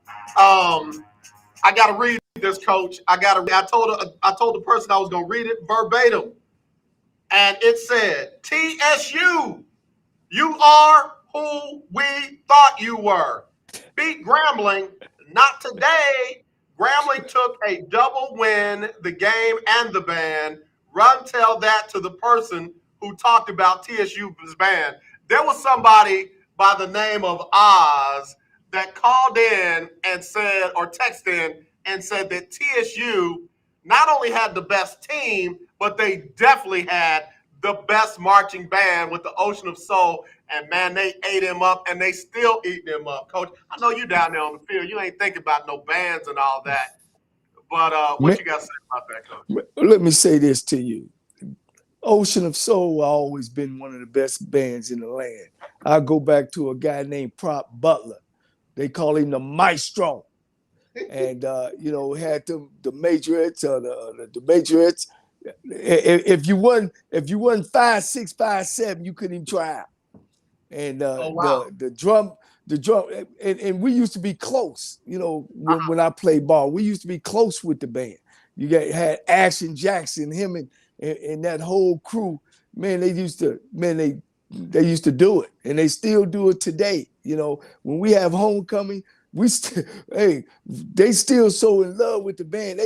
We get more alumni come out than almost the band they had. So you know, we take pride in that. It's a great institution. You know, our band has performed in Super Bowls and all across the land. But somebody told me to tell you, but they're not world famed, though. They're not world Oh. famed. that's what your mouth say. Coach Johnnie Cole and the HBCU Stroll. All right, listen, real quick. Let me go to this. Jackson State is ranked in the top 25 of the FCS Power Rankings. They are ranked number 24 at 5-1, previously unranked. Now I know you experienced being ranked in those kind of rankings. What does that mean to an HBCU to be in there with all those other PWIs in the top 25? I think it's great. You know, it takes you out of that cage or that hole of just black college football. You know, right. it says that your program is one of the best in the country, bar none. You know, my team in 2010 finished number 23, and fortunate for me, I was on a team that finished number 1 in the country in 1999 and in the top 10 in 98. I'm not sure. I think we were 6. So I've been up in those rankings. It means a lot, especially to an African American coach, that sometimes you get pegged with that. You only coach black HBCUs, you know, and this show, and hopefully I've been trying to do with this show and this platform, that it don't matter what color you are. Right. You know, we got to get away from that we're great coaches, you know, and we talk about it all the time. I mean, when you look at the Hall of Fame, you know, the SWAC got more people in the Hall of Fame than the Big Ten, the Pac-12, a lot of people, you know, and it wasn't just that they were great players, they were being coached by great men. Right, absolutely, absolutely. And Coach, I like the way you put that. I mean, these are great coaches, and they've been great coaches all along. And it's just time for coaches in the SWAC, in the MEAC, in the SIAC, and the CIAA to get the respect that they deserve. And you know, I can't leave out A&T in the Big South. I definitely can't leave out Tennessee State in the Ohio Valley. And I'm sorry, I forgot Hampton, Howard. I can't leave those schools out, because they are trying to do what every other school is out there trying to do: win games and get some respect for it. Well, I'm going to throw some on you now. That's my problem with the Eddie Georges and the Deons, is that these pro guys are filtrating into HBCUs just to get an opportunity. But on the back end of that, they're forcing more black coaches out of work and out of jobs, especially if you're a young black coach. To me, these pro guys, if you're going to put some pressure on these PWIs to hire y'all. You know what I'm saying? If you're going to do that, put pressure on them. They got the jobs. They got way more positions than we do. You know, and once again, see, we left as African Americans fighting over the scraps. You see what I'm saying? Does that make sense? No, it does. AJ? It does. You know what I mean? We got 20 black schools on the FCS level, and that's 20 head positions. If all the pros come in and take that, then where the black college guys go? You know what I mean? The ones, especially the ones that don't make pro ball. So it's a delicate situation. You know, and I'm glad to hear you say that, Coach Johnnie Cole, HBCU Stroll, here on the lunch break. It is a delicate situation because, you know, hearing what you're saying is valid. It is valid. If you got all these coaches fighting for those 20 spots, and they are now starting to get filled by quote unquote NFL household name players, then where does that leave that coaching pool, because they're definitely not going to start getting hired in the NFL or at PWIs or anywhere else. But by the same token, you know why? Does that mean an Eddie George and a Deion Sanders and others don't go for these jobs because they're looking out for the younger coaches? It's a fine line. It's a balance. There's got to be an even balance. Well, one of the lines is: are they coaches? Are they coaches? Have they paid their dues to be head coaches? Do they know how to administrate? Do they know how to organize? Do they know how to teach? Are they willing to give up this stardom and this time to help develop our kids? That's what it's about. You know what I mean? Okay. And coach, I'm not arguing with you. I'm just playing advocate. Oh, no. I'm just passionate about it. I'm passionate about it. At Jackson State, no, we good. Frat, we're going to always be good. What we see at Jackson State, I can answer yes to those questions. What I'm seeing at Tennessee State, Eddie George is not pumping his chest. I'm Eddie George. He just coaching his guys up, and they picking up a win here, a win there. They got, 3 of them so far this year? Yes. There are coaches, I get on Cliff Kingsbury as much as anybody else. He didn't deserve the job. He got the job, and now he's doing a good job. There are going to be times when the job is not going to be based on meritocracy. It's not going to be based on how you worked your way up the ranks. Right. I guess what I'm saying is, where's the fine line where we don't start attacking each other and we keep the momentum going in the direction that it seems to be going right now, and that's only up? Well, the thing about it is, what's up? What's up? What are we saying? What's up in HBCUs? Are they saying that up is okay? We'll get our program up so well that we'll move to Division 1A. I mean, what is up? We'll get our programs up to what? That everybody goes to play pro ball. I mean, if you've been in this game long as I have, you might have one player or 2 players on your team that's going. Oh, we lost you, coach. Your volume went out on me. Can I say something? Let me see if I can hear you. Coach?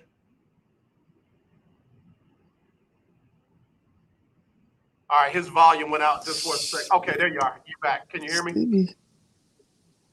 Yeah, I'm back. Did you miss me? Okay, yeah, we got you. Did you? Yeah, it went out for a second. So what I'm saying AJ, what is up? What is up? It's up that we sending them all to the. Let's break that down for a second, Coach. Let's break that down for a second. It's the lunch break. HBCU Stroll, Coach Johnnie Cole. Up to me is where you're not jumping and leaving the conference, but you make the conference better. You make it profitable. You make it where everybody's making money. You bringing in enough revenue where everybody's making money, and you got other schools wanting to join the conference because of what it is you're doing. And we'll use the SWAC as an example. In the SWAC, you got TV people that are looking for you, not just ESPN, because they got it, but now CBS is saying, hey, listen, rather than get the scraps from ESPN, we'd like to feature you every Saturday and every Thursday. Whenever you got games, we want to be the ones. NBC or YouTube TV or Amazon TV, they're all coming because of what you're doing, and that's more money from the top all the way down to the bottom. Everybody's getting that money, and the campuses are being upgraded. The facilities are being upgraded, all because of what you're doing in your in your various programs. That to me would be up. Mm-hmm. Well, I mean, let's talk about that.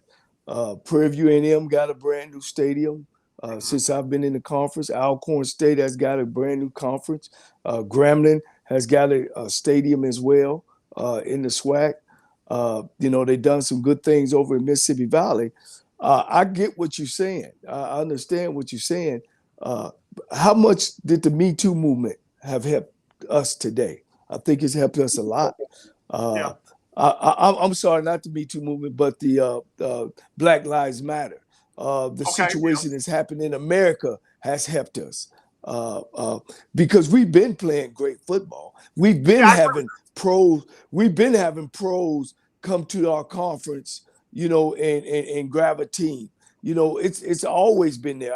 I think the world is changing so much more than, okay, we getting an NFL player to coach a team today. There's only one Deion Sanders. Shit, I put my hand. I mean, hey, the guy is super. He sells tickets. He puts butts in the seats. But a good football coach that win football games will put butts in the seats as well. So I think that's the shallow part. I think the biggest part is we got to get people in those roles, in those positions, to go knock on doors and knock down doors at CBS and NBC. And we want to tear down Sears and Walmart, which was granted because we got an African-American killed for no reason. I mean, I got that. But we still should be taking the same attitude and knocking them doors down to Walmart, CBS and NBC and ESPN and say, look, we play football over here. Because believe me, I've been seeing some terrible football on the pro level, coaching-wise and playing-wise, as well as on the PWI-wise. So getting a professional football coach in black college, great. But on the back end, of that, it ain't developing some of these young coaches that need a chance and need an opportunity. That's all I'm saying. And Coach, I agree with you. We got Coach Johnnie Cole on our HBCU Stroll. I think you and I can collectively agree that for folks think that this was a home run, it's not. It's like a single. We're literally on first base, and we got more outs left. And I don't mean to use a baseball analogy. My point is the end all be all is not hiring a former NFL big name, medium name, any name coach. The end of the day is you want exposure for your games. You want money flowing into the conference to all the schools, not just one school or two schools. You want it flowing into all the schools, and you want other schools to be able to benefit from stadium upgrades and facility upgrades and scholarships and money for the non-revenue generating programs and what have you. So I think we agree it's not just hiring a certain name coach. It's about more to it than that. And like you said, that's people knocking on the doors to CBS and say, hey, you've seen us on ESPN. Why not feature us on your network? NBC, why not feature us on your network? There are other opportunities out there today that were not readily available recently. Here's a stat. If 75% of NFL football pro teams are African Americans for at least close to the last 40 years. Yeah. If PWIs, the reason why they where they are now, because back in the 60s when all the black players had to go to the black schools, when we played them, like Grambling beat SMU, Grambling beat Oregon before. You see, we don't talk about that. So we could win up. So what they done was took all our athletes. Correct. Okay. So now all our athletes are now at the PWI schools. But when you go to the athletic office, it's all white. When you go to the coaching staff, it's all white. When you go to the NFL, all the coaches are white. All the administration is white. That's where the pressure needs to be put on. The Southland Conference maybe had two black coaches since the existence of the conference. I wonder how many black coaches been out to the Pac-10, the Pac-12, the SEC, the ACC. And not just the black head coach, I'm speaking of assistant coaches. Coordinators, defensive coordinators. You see what I'm saying? So now all of a sudden we rushing the black. Let's go take over the black. Let's kill the weak guy. Let's jump on them. Let's let them. Let's see. And as much. Let me say this: if Deion watching it, man, you doing a super job. You are, and you've came in and you probably will win our conference this year. Yeah. And great for you. But guess what that do to us, AG? I told you they couldn't coach over there. They needed Deion to come in there and coach. And we know that's not true. We know that's not true. And that's why I say, I mean, again, we don't have to apologize. We don't have to justify Coach Prime. We don't have to do that. He's doing what he came in there He's to do. doing what he's supposed to do. Yes, sir. But he's not Columbus. He didn't find the SWAC. The SWAC wasn't lost. The SWAC wasn't less than. And that's the narrative that I want to get out of it. And you've started to see 5-star and major star athletes say, I choose to go to this school. I choose to go to that school. And it's not a Power 5 conference. It is an HBCU. We're seeing it in basketball. We're seeing it in football. We're seeing folks too. And I've often said the degree is on paper. It's not on better paper because it came from Alabama. It's on paper. And you get a great degree. You get a great at HBCUs just like you get anywhere else. So if we stop presenting it like it's a step down or it's a stepping stone, hey man, it's a destination. It's a destination that will take you farther than you can even imagine, but you got to give it a chance. See, AJ, when we grew up, all of our leaders, your Andrew Youngs and your Jesse Jacksons, all them are from black college schools. You know what I'm saying? All them finished from they undergrads from black college schools, but we don't want to go there. I want to make sure we led over there. That's been heavy on my heart, that I hope these guys that play pro ball and went to Florida and all these guys start putting a little pressure on the PWIs of like, I want to be the head coach over there too. Right. Don't come to the HBU and be like handing jobs out. Ray Lewis need a job. Ed Reed need a job. Hey, we bigger than that. We bigger than that. Coach. I think Florida State should be making an offer to Coach Prime right now. Yes, sir. I don't care who you got in the seat right now. You need to be trying to find out what it'll cost to buy him out of his contract at Jackson State and let him come and turn your program around there. And that should be any right Florida school. Yeah, any Florida school. That's where it's from. Yeah, you're right. Yeah. Let me take a break. We'll be right back. Coach Coach Cole got me going right now, man. I'm yes, sir. In a good way. We'll be right back on our HBCU Stroll right after this. Nobody wants to get ripped off, broken into, or robbed, but nobody wants to pay a lot of money to have their home protected either. I've got an offer to tell you about to provide home security for your home for less than $1 a day. For real, with no installation or equipment charges. And this is from a company rated #1 by a leading consumer research company. According to the facts, most of you won't even call unless there's a burglary in your neighborhood or something bad happens. So let's give you a reason. Save money. For less than $1 a day with no other costs, you can get your home secured. Plus, get a lifetime equipment replacement warranty. You need protection for your home. Call the Home Security Hotline right now. 800-561-6198. 800-561-6198. 800-561-6198. Again, that's 800-561-6198. Hello, this is Claude Cummings Jr., Vice President of CWA District 6, reminding you to please vote in the HISD, Sci-Fair, and Aldine Independent School District School Board elections. These elections are so important to our children and our communities. Yes, Claude, that's correct. My name is Candace Houston. I'm the proud president of Aldine American Federation of Teachers.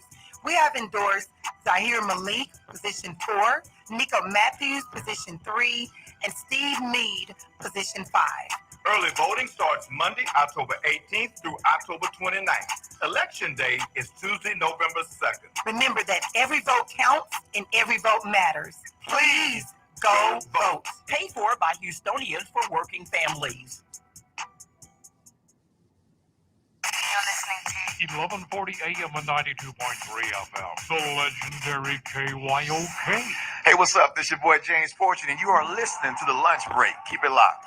All right, y'all. We are back on The Lunch Break on the legendary KYOK and the all-new 92.3 FM. Streaming live, kyokradio.org, Facebook, YouTube, Twitter, and Twitch. Got the coach, Johnnie Cole, as we take the HBCU Stroll. And, Coach, I've got a number of people that are telling me don't write their school off, don't write this school off. especially on the east side of the SWAC. They're saying that Jackson State don't have a lock on nothing. In fact, folks are saying that with a loss here and there, Jackson State's going to have to lose twice for FAMU to overtake them, because Jackson State beat FAMU head-to-head, and I don't think people are looking at it. They just see that one loss for FAMU. Well, they need to they need to stick to the couch. But go ahead.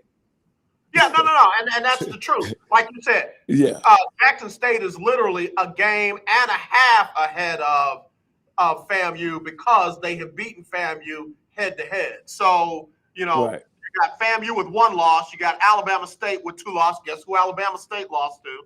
You got Mississippi Valley State with 2 losses. Alabama A&M with 3. Bethune with 4. So you're basically saying Jackson State's got to lose 2 games on their remaining schedule for FAMU to be able to overtake them. 3 for Alabama State to be able to overtake them. And the question is Jackson State is winning on defense. Right. And when you got great defense and great run game, you got a championship team. Yeah. And I don't see anybody just blowing it off the map far as offensively until they play Prairie View A&M.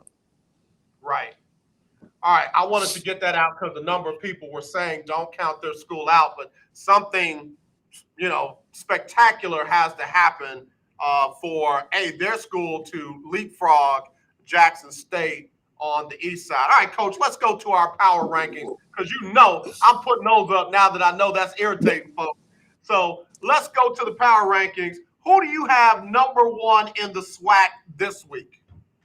Jackson State. All right, Coach, I got you, and then I got me. You got Jack State. I got Jack State. Who you got at number 2? Prairie View A&M. You got Prairie View. I got Prairie View. Who you got at number 3? Alcorn State. You got Alcorn. I got Alcorn. Who you got at number 4? This is where I think we're going to differ. Who you got at number 4? No. Florida A&M. Coach, I thought you was going to go somewhere else. I thought you were going to go Southern. I'm going FAMU. You went FAMU. Who you got at number 5? I got Alabama State. You got Alabama State. I got Southern Jags. That's where we differed. We differed at number 5. Who you got at number 6, Coach? Southern. You got Southern at number 6. I got Alabama State at number 6. Who you got at 7? Alabama A&M. You got Alabama A&M. I got Grambling at number 7. Who you got at number 8? Grambling. You got Grambling. I got Alabama A&M. Who you got at number 9? This is emotional choice. TSU, Texas Southern University. That's definitely emotional because I got Mississippi Valley State University. That was definitely emotional. The thing about it, they don't play each other this year, so we'll never know. I got Mississippi Valley State number 10. Mississippi Valley State. You got Mississippi Valley State. That's where I got Texas Southern. Who you got at 11? Pine Bluff. And I got Pine Bluff. And then who you got at 12? Bethune-Cookman. BC, I got BC. Coach, we did fine. Number 1, both of us got Jackson State. Number 2, both of us have Prairie View. Number 3, both of us have Alcorn. Number 4, both of us have FAMU. At number 5, you got Alabama State. I've got Southern. 6, you got Southern. I got Alabama State. 7, you've got A&M. I've got Grambling. 8, you've got Grambling. I got A&M. 9, you got TSU. You want to change that? No, sir. I got Valley State. 10, you got Valley State. I got TSU. 11, you got Pine Bluff. I got Pine Bluff. And 12, we got Cookman as well. All right, let's look at these games this weekend, and you tell me who you think is going to win. All right, Coach. Saturday, Pine Bluff at Arkansas. Who you got? At the University of Arkansas? The Razorbacks. Who you got? Oh, most definitely the Razorbacks in the first quarter. He says over after one. I'm going with Arkansas too. Arkansas coming off of what, 3 losses now? Yeah, they're gonna beat up on Pine Bluff. I feel bad for them. Yeah. All right, Bethune at Jackson State. Who you got? J-State. I got J-State as well. All right, let's see who we got. We got FAMU at Mississippi Valley State Saturday at 3. Who you got? Florida A&M. You're not going with your friends and family down there at Mississippi Valley? They got to score more than 2 touchdowns a game. And Florida A&M was real good on defense. I was going to say, I don't think FAMU's defense is going to allow that. All right, this is going to be a good matchup. Prairie View at Southern. Who you got? Prairie View. I don't like this. I don't think Southern can stop Prairie View. Like I said, I'm very disappointed in them defensively. Yeah, I think Prairie View is gonna bother Southern some more, and yes. I think it's homecoming weekend, so I don't know what Southern was thinking, but anyway, last game, Alcorn State at Texas Southern. Let me hear what you're saying. Oh man, Alcorn State. They know they can't lose. They're a winning program, and I just don't see them coming in there and not being prepared and not focused on knowing who they playing. And they got to slow down the body kid.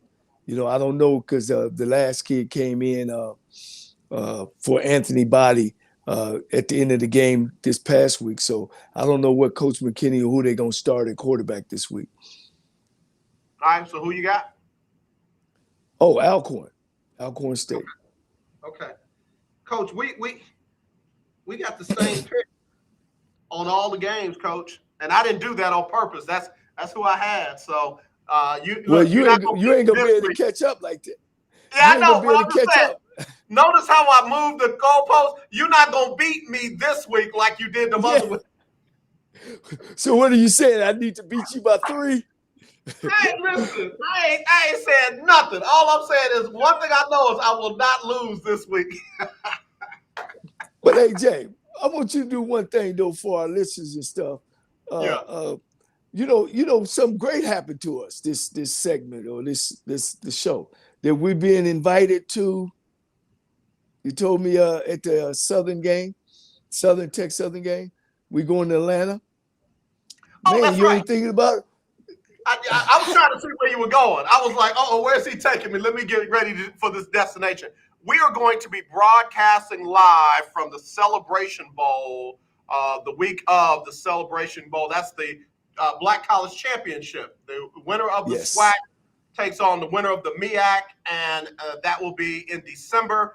And we will be broadcasting live from Radio Row. So Coach Johnnie Cole and the HBCU Stroll and myself with the lunch break, we will be broadcasting live from Radio Row that Friday before the game. We're looking forward to being in Atlanta. Listen, family, I'm not going to be in town. This is going to sound like I'm in town. Friends, I'll see y'all when I get there. But yes, sir. I got family in Atlanta. I can't wait to go see my brother. He going to win another 6A Girls State Championship. And then my other brother, LC, lives right across, about an hour and a half away. So it's going to be a great trip for me. I get to see some of my old coaches that worked for me before, Coach Freeman over there at Morehouse. And so it's going to be an exciting time. And, Coach, and hopefully the SWAC, hey, this is our year this year. Yes, sir. Yes, sir. Hey, how many coaches do you have in your family, Coach? How many what now? I'm sorry. How many coaches do you have in your family? Oh, man. 5 coaches in my family of 9 boys. Yes. Yeah. Amazing. And we all champions, except for my other brother Lau. He on the bottom end because he's so much of a disciplinarian. He throws his best players off the team all the time. I keep on telling him, now look, you can't tear off your nose and spite your face. Like my brother Stevie Cole, he's a 6A girls national champion, AAU national champion. Matter of fact, one of his girls went to South Carolina State this past year. She was a McDonald's All-American. My brother LC Cole, everybody knows how super and great he is. My brother Norris Cole, who his son played in NBA, coached AAU teams. They were very successful. So we got a family of coaches as well as preachers and teachers, and a super praying mama. And we had an all-star. My father's not here anymore, but he was a Hall of Famer, and just hard work, discipline, and dedication. Coach, I appreciate you giving that history. I mean, I've always known you was a good dude, but now I know you're a great man. So come from good stock. So keep doing what you're doing. Yeah. Thank you. Thank you. Yeah, I mean Thank that. you. I mean that sincerely. We got to get ready to wrap it up, unfortunately. So, Coach, tell everybody where they can find you and follow you. You can follow me on Twitter at Johnnie Cole at Hobo, HOBO, Big Play. Johnnie Cole at HBO, Big Play on Twitter. Johnnie Cole on Facebook, and Cold Blooded #9 on Instagram. Now, Coach, when you see them folks coming for me on Twitter, don't worry about it. I got it. Don't jump in there. You got it? You to stay clean. I got it. And if they mention your name, I got you. Don't worry about it. I got them too. So don't mess up nothing fooling with them. I got them. All right, Coach? Hey, you got it. You got it. Yes, Appreciate sir. you. Yes, sir. Look forward every week. We'll see you win. We'll see you. You going to that TSU game this weekend? I'm trying to make my mind if I'm gonna go down there or not. I hadn't decided yet. Okay. Well, you keep me posted. All right. And I will see you when I see you, Coach. Thank you. All right, y'all. That's that HBCU Stroll right here with Coach Johnnie Cole on the legendary KYOK and the all-new 92.3 FM. We got to get ready to wrap this thing up. It's been a lot of fun as always, man. Y'all have no idea how much I appreciate y'all on Oh My Goodness Monday. Let's see. Do I have time for Sybil Wilkes? I don't think I do, but I got time for the birthdays. So let me get those to you real quick. Let me get the birthdays to you real quick right here on the lunch break on the legendary KYOK and the all-new 92.3 FM. Celebrating birthdays today. Willie Chapman, happy birthday to you. Also, Neil Lasai celebrating her birthday. Shonda Richard McWilliams is celebrating her 51st. Angela Peterson, Sherry Hobbs, Charlene Sorrells is 52. Adrian High, Alexia McLemore, happy birthday, young lady. Leslie Kimball celebrating her birthday, along with John Sylvanus, also Teresa Murray, Jennifer Gabioli from ALIEF, Marshall Burton, what's up, cuz? Celebrating his fofo. Aubrey Savage, one of the baddest drummers out there in the business, celebrating his birthday with one of the most beautiful young ladies in the world, Maria Varner, is celebrating her birthday. Usher, do your thing. Oh, go shawty, it's your birthday. Ooh, it's your birthday. Go shawty, it's your birthday. Today's your day. Happy birthday to you. A couple of celebrity birthdays going out real quick. Keith Jackson, a longtime great sports broadcaster, passed away in 2018. He was born today. Martina Navratilova celebrating her birthday, one of the baddest tennis players in the game. Also, Thomas Hitman Hearns celebrating his birthday. And Jean-Claude Van Damme. Jean-Claude Van Damme celebrating his birthday. All right, I got to go. Donnie McClurkin up next. He'll give you the best in gospel music, latest in the gospel music industry. Donnie McClurkin up next. And, of course, in the morning, Erica Campbell and Griff. As always, let's not be divided. Let's be united. I love you. There's nothing you can do about it. We'll talk to you tomorrow. Talk your team Tuesday. The legendary 1140 AM KYOK Conroe and 92.3 FM K222CX Houston. All right, y'all. I hope y'all enjoyed today's show. We definitely enjoyed you. So do me a favor, come on back, share the show, let somebody know that they talking sports on the lunch break on the legendary KYOK. Again, as I say, not this, definitely this. I'll talk to you tomorrow. Y'all have a great rest of your day.